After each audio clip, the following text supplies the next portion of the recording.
오늘 우리가 읽은 이 로마서라는 편지는 바울이 쓴 13권의 편지 중에 가장 복음적인 내용을 잘 설명한 책이라고 지금까지 일컬어지고 있습니다.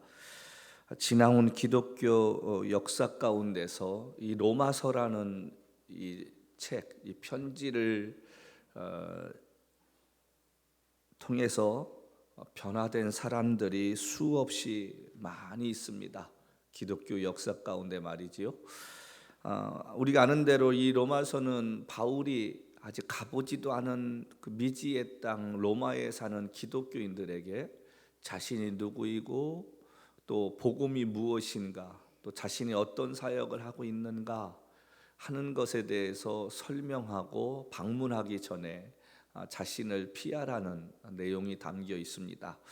그래서 이 로마 시대 때의 그 생활상 가운데서 동성애가 난무하고 그다음에 사회적으로 타락했던 그 시대에 로마에 있는 그 기독교인들을 향해서 용기를 주기 위한 내용도 담겨 있는데, 우리가 아는 대로 로마서 12장 1절 말씀 보면 너희가 그 지금 팍스 로마에 살면서 사람들의 향락을 즐기고 부족함이 없이 산다고 이야기하는 그 시대를 본받지 말고 마음을 새롭게 함으로 변화를 받아 하나님이 기뻐하시고 온전한 뜻이 무엇인가 분별하도록 하라 라는 그 유명한 말을 하게 됩니다. 자, 그런데 이 로마서를 읽고서 변화된 사람 가운데요, 허랑방탕한 삶을 살다가 로마서를 읽다가 변화되었던 한 사람이 있습니다. 누구냐면 우리가 아는 대로 어거스틴이라는 사람입니다. 참회록을 썼잖아요. 어머니가 그렇게 기도를 하는데도 창녀하고 결혼해서 방탕한 삶을 살다가 어머니가 돌아가시고 나서 그가 이 로마서를 통해서 변화되어 하나님의 사람으로 쓰임받았습니다. 또 철로 역정을 썼던 존 버년이라는 사람도 마찬가지고요. 영국 땅의 한 시대의 복음의 획을 그었던 요한 웨슬레라는 그 목사님도, 또 우리가 아는 마르틴 루터라는 사람, 그 사람은 신부이자 비텐버그 대학의 교수였습니다. 근데 그가 이 로마서 가운데 우리가 읽은 17절 말씀 때문에 변화가 되어서 개혁의 불씨를 지피게 되었다는 것입니다. 복음에는 하나님의 의가 나타나서 믿음으로 믿음에 이르게 하신 하나니 기록된 바 오직 의인은 믿음으로 말미암아 살리라 함과 같으니라. 이 말씀이 어느 날 루터의 가슴에 딱 와닿아서 그가 처음부터 종교개혁 하려고 했던 게 아니었습니다. 옳지 않은 것을 우리가 한번 이야기해 보자.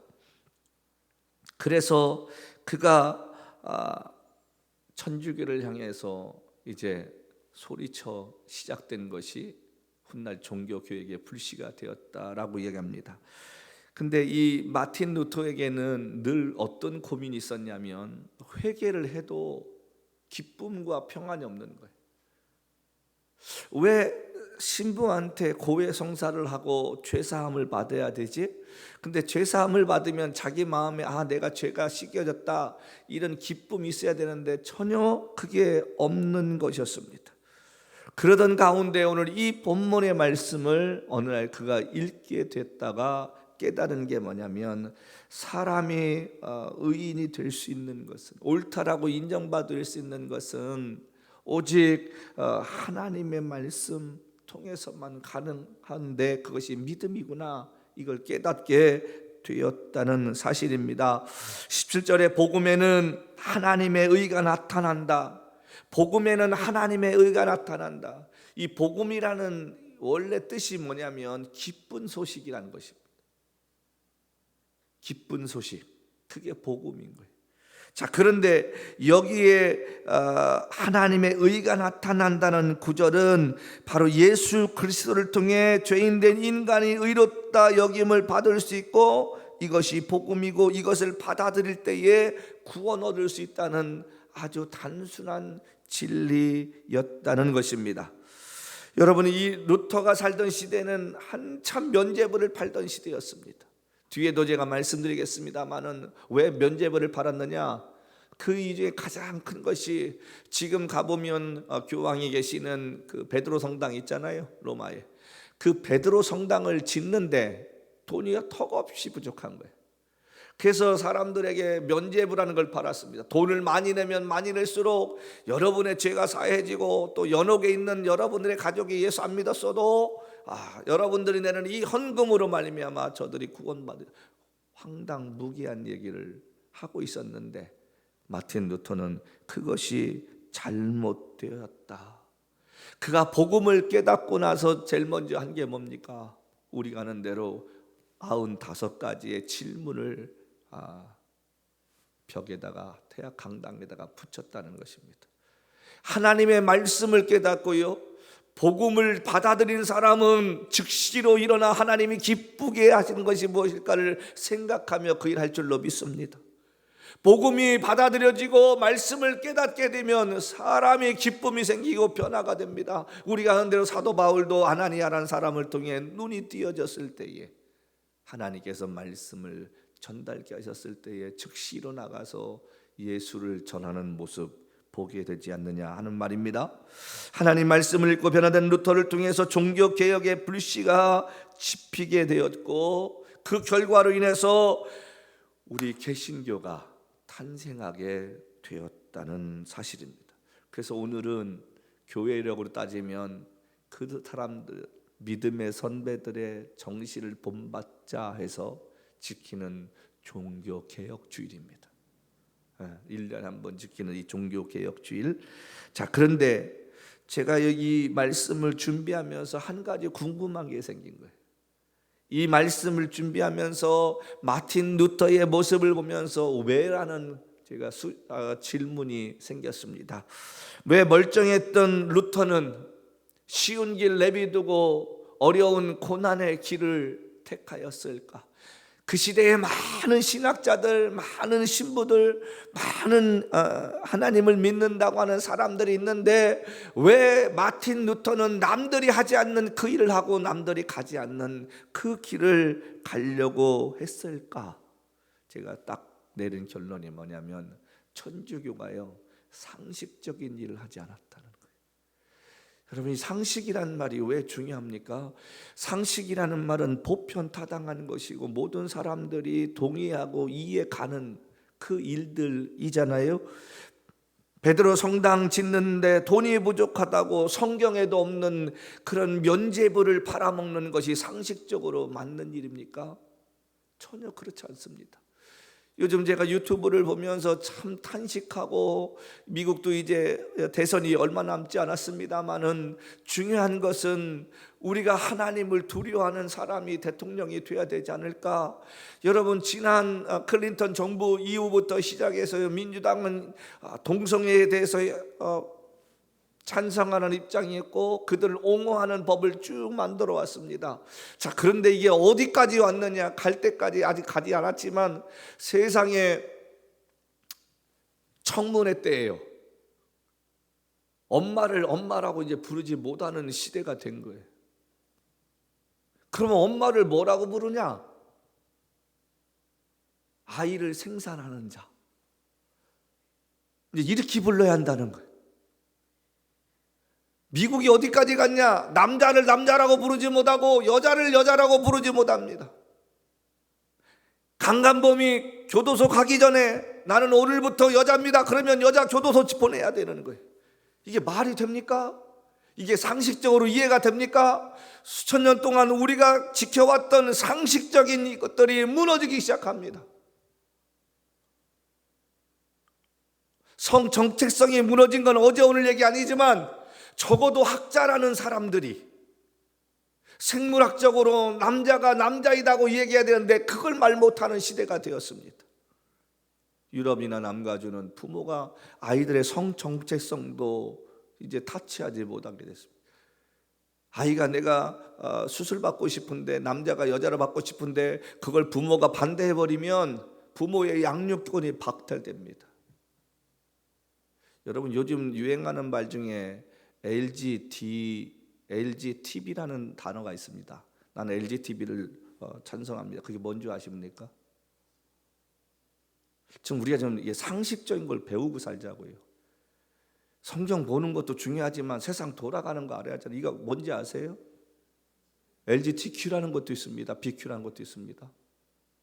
저도 이게 흔하지 않은 말이라 이게 무슨 내용인가 봤더니 세상에 LGBT 이 말이 뭐냐면 레즈비언, 게이, 트랜스젠더, 바이로섹슈얼. 그러니까 무슨 말이냐면 게이, 레즈비언, 트랜스젠더, 그다음에 바이섹슈얼은 양성애자, 여자도 좋고 남자도 좋은 거 있잖아요. 이게 LGTB. Q는 뭐냐면 성 정체성이 큐어, 약간 모호한 사람들. 이제 단어가 아주 신조어가 이렇게 생기는 거예요.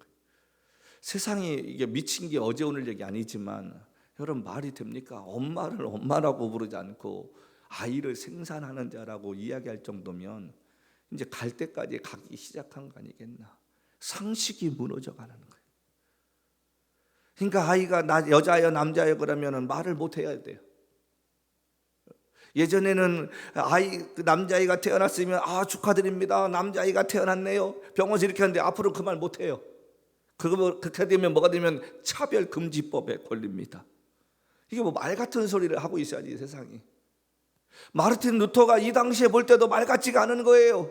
어디 성경에 면죄부라는 이런 것이 있는가 아무리 찾아봐도 없기에 마르틴 루터가 이제 호련히 일어서서 로마 가톨릭에 대해서 대항하기 시작했다는 것입니다. 어제 한국에 12.7 기도회 모임을 하는데 보니까 빗방울이 떨어지기 시작합니다. 비를 맞으면서 사람들이 기도하고 찬양하기 시작했습니다. 왜 궂은 날씨에 100만 명의 사람들이 모여서 그 바쁜 오후 시간에 불편함을 감수하면서 길바닥에 어떤 이는 앉아있고 어떤 이는 서서 기도했을까? 상식적이지 않은 법을 통과시키려 하기 때문에 그것이 옳지 않다는 것을. 여러분, 그런데 그거 아십니까? 그 차별금지법에, 동성애 찬성의 법에 서명한 사람들이요, 교회 권사 집사들이었습니다. 국회의원들이라고 했던 사람들, 예수를 모르는 사람이 아니었더라니까요. 이게 말이 되느냐는 말이에요. 멀쩡하게 한국 사회 잘 지켜왔는데 어느 날 갑자기 이상한 법이 통과돼가지고 이제는 남자가 남자를, 여자가 여자를 껴안고 키스를 해도 아무렇지 않고 이상하지 않는 시대로 만들려가고 있는 이 시대에 그것이 잘못된 것이고, 차별금지법이라는 말도 안 되는 그 법을 가지고 통과시킨다고 하니 이게 통과돼 버리면 한국 사회 무너지고 다음 세대에 무엇을 우리가 기대할 수 있을까? 그래서 믿음의 사람들이 모여서 이건 아니다, 하나님 저들을 감동시켜 주시고 하나님이 막아달라고 그들이 기도했던 그 모습을 보면서요, 상식이 무너지면 사회가 무너진다는 평범한 이 진리를 다시 한번 우리가 생각하게 된다는 것입니다. 분명 세상은 그것들을 반대하는 우리가 속 좁고 이기적이라고 말할 것입니다. 그것도 이해해 주지 못하느냐고, 그 정도는 양보하지 못하냐고 말할 것입니다. 그러나 우리는 성경에 없는 것을 옳다고 이야기하면 그것을 위해서 우리가 생명을 걸고 반대해야 할 줄로 믿습니다. 그게 우리의 사명 아닙니까? 여러분 보십시다. 지나온 기독교의 역사를 살펴보면 사회를 향해서 옳은 것을 옳다고 이야기할 때마다 악한 사람들은 옳다고 이야기한 사람을 다 잡아 죽이거나 핍박하게 되었습니다. 왜 그랬을까요? 그들의 마음속에 악한 영이 들어가면요, 그런 거예요. 이 시대가 점점점 악한 영으로 지금 뒤덮여가고 있지 않습니까? 전 한국 사회도 어제 그거 보면서요, 언젠가가 될지 모르지만 분명히 저 차별금지법 통과될 날이 올 것입니다. 우리가 마지막 이 시대의 방파제가 되고 보루가 돼서 믿음의 1세대가 아직은 살아있고 그 1세대의 정신을 가졌던 2세대까지, 저 역시도 마찬가지고 2세대까지는 그것을 지킬 수 있는 그 명분과 목적과 이유가 있지만, 우리 뒤에 태어난 세대들, 요즘 말하는 MZ세대들, 이 사람들이 그 부모들과 할아버지 섬겼던 하나님에 대한 열정과 헌신이 있냐면 그게 아니잖아요. 불행하게도 우리가 눈을 감고 나면 될지도 모르는 이 일이지만, 그래도 우리 모두가 할 수 있는 데까지는 하나님을 향해서 우리가 부르짖고 우리가 반대하고 악한 영이 이 땅에서 점점점 사라지기를 기도하는 그 열정은 우리에게 있어야 되지 않을까? 그것이 왜라는 질문에 대한 답이라는 사실입니다. 근데 그런 가운데서 소망을 갖는 것은, 많은 사람들이 많은 유럽과 미국 땅에 다 이런 게 통과될지라도 우리가 그 가운데서도 하늘을 향해 기도하며 소망을 갖는 것은, 하나님의 지나온 역사는 말씀으로 변화된 소수의 사람들을 통해 다시 회복되어지고 다시 개혁되어져 왔다는 것입니다. 여러분, 마틴 루터가 살던 그 시대에도 우리가 지금 이렇게 울분을 토하고 하늘을 향해 하나님 살아계시느냐고, 이런 꼴을 보고 계셔야 되느냐고, 우리가 어떻게 해야 되겠느냐고, 천주교라는 이 거대한 교단 앞에서 우리가 할 수 있는 힘이 아무것도 없는데 어떻게 하면 되겠느냐고 했을 때에, 하나님은 마르틴 루터 같은 사람을 변화시켜서 변질된 가톨릭 교회 제재 행위가 아니고 오직 믿음으로만 의로워지고 예수만을 통해 구원받을 수 있다는 귀한 진리를 다시금 선포케 하셨다는 것입니다. 이 시대에 우리가 그런 사람이 돼야 되지 않겠습니까? 다른 사람들이 방관하고 자기 일 아니라고 모두가 등을 돌릴지라도 저와 여러분이 하나님 말씀을 깨닫고 우리가 기도하면서 이것이 옳다라고 이야기하면 돌을 맞아도 가야 할 것이고, 사람들이 욕을 해도 그 욕을 먹고 우리가 가야 할 그 길을 걸어가야 할 줄로 믿습니다. 이게 믿음의 사람들이 해야 할 일입니다. 왜냐하면 저와 여러분의 인생이 이 땅에서 끝나는 것이 아니기 때문에 그렇습니다. 언젠가 만나야 할 주님이 우리 앞에 기다리고 계시기 때문입니다. 그래서 우리는 주를 기쁘게 하되, 살아도 주를 위해 죽어도 주를 위해 오직 하나님의 영광을 위해 살려고 몸부림치는 우리의 믿음이 되어야 할 줄로 믿습니다. 저도 낙심하지요. 한 주간이 지나서 마트를 다시 가보면 어떤 때는 우리가 기도해야 할 또 목요 찬양 포스터가 떨어져 있습니다.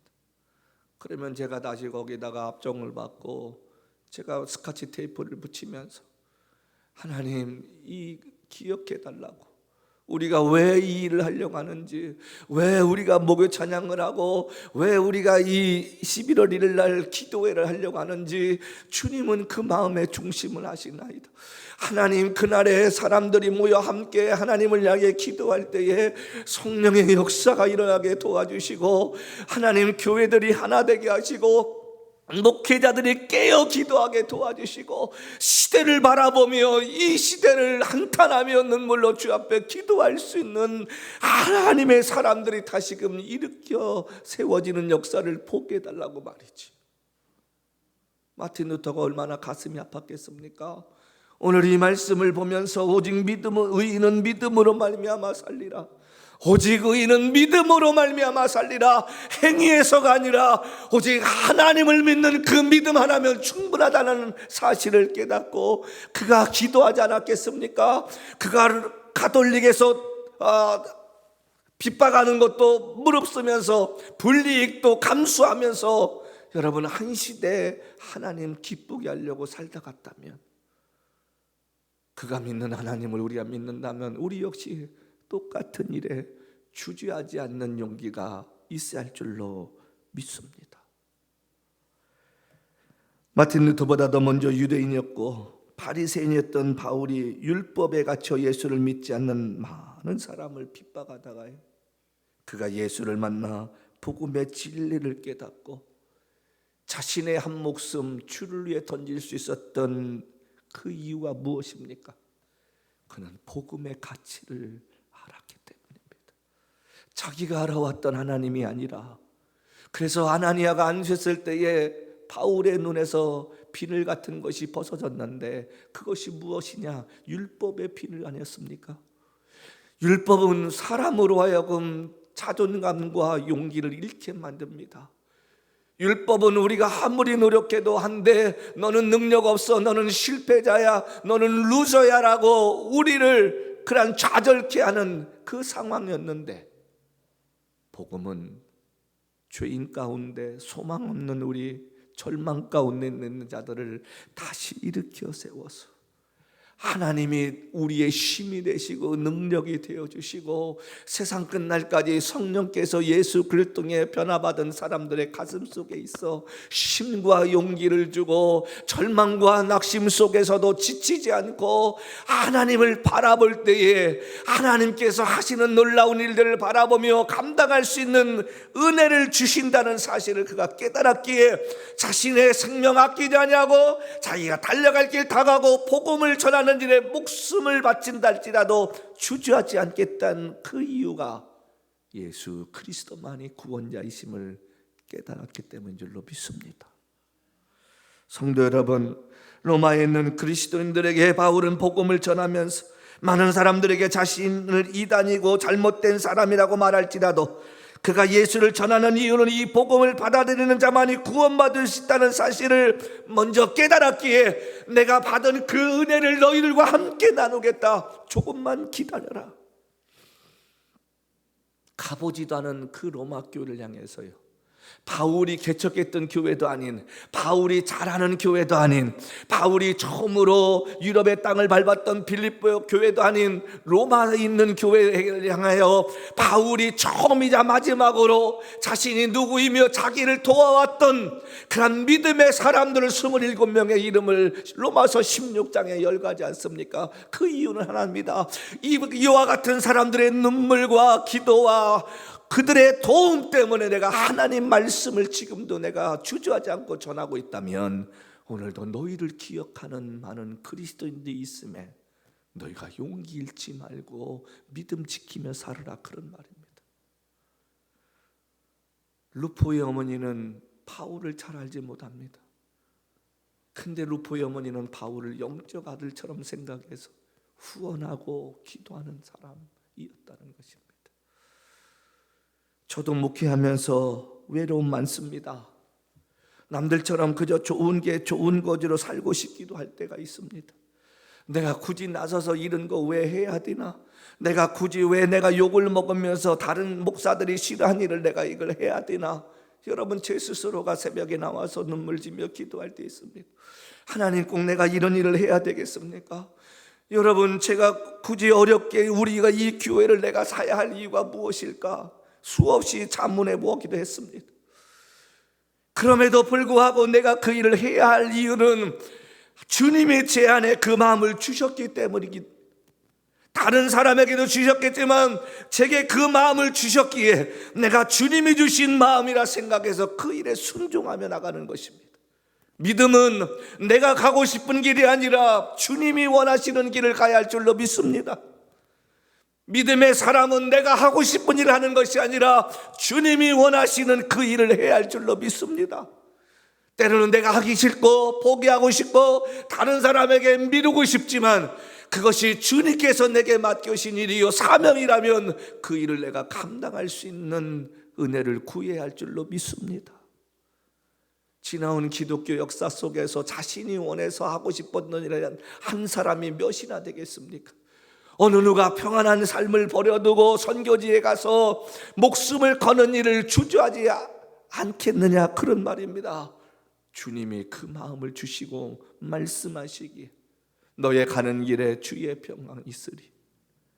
우리가 이 말씀 기억하며 세상 끝날까지 내가 너희와 함께 있겠다는 주님의 말씀 때문에 우리가 오늘 이 아침에 모인 줄로 믿습니다. 성도 여러분, 복음은 예수 그리스도에 관한 이야기고 그 예수 그리스도에 대한 이야기를 듣고 그분을 영접할 때만이 구원받습니다.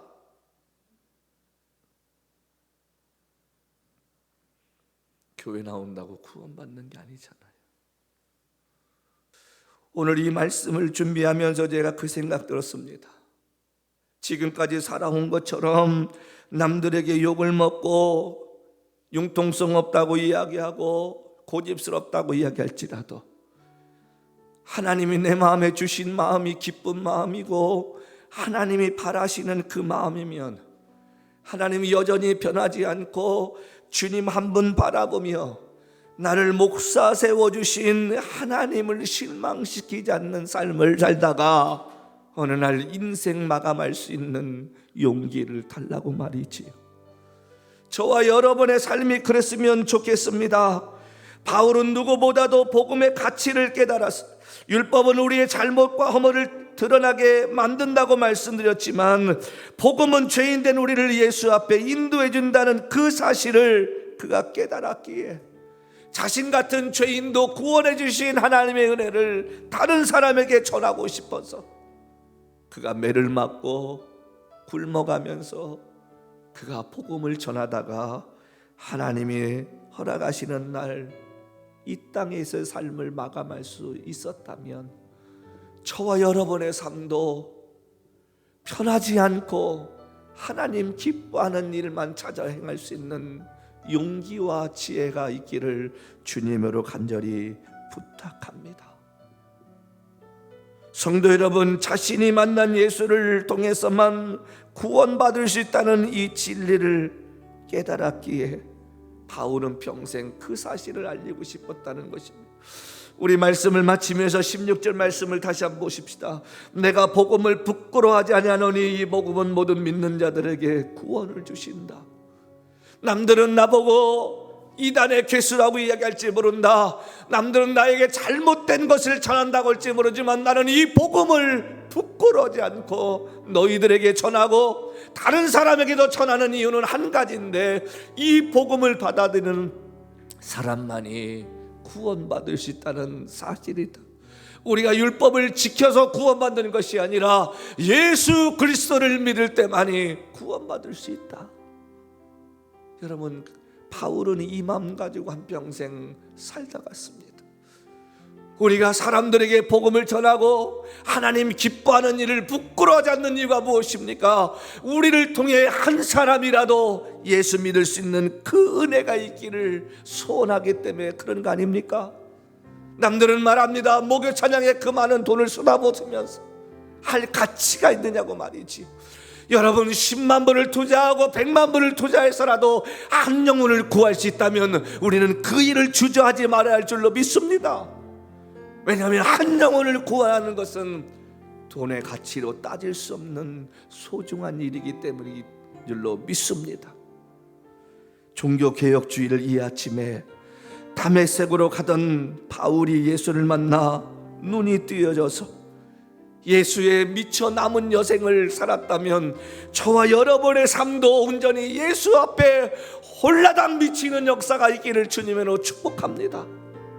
우리가 예수에 미쳐서 예수를 기쁘게 하는 일을 위해 한평생 살다가 주님 부르시는 그 한날에 부끄러움 없이 할렐루야 두 손 들고 주 앞에 달려가는 우리들이 되십시다.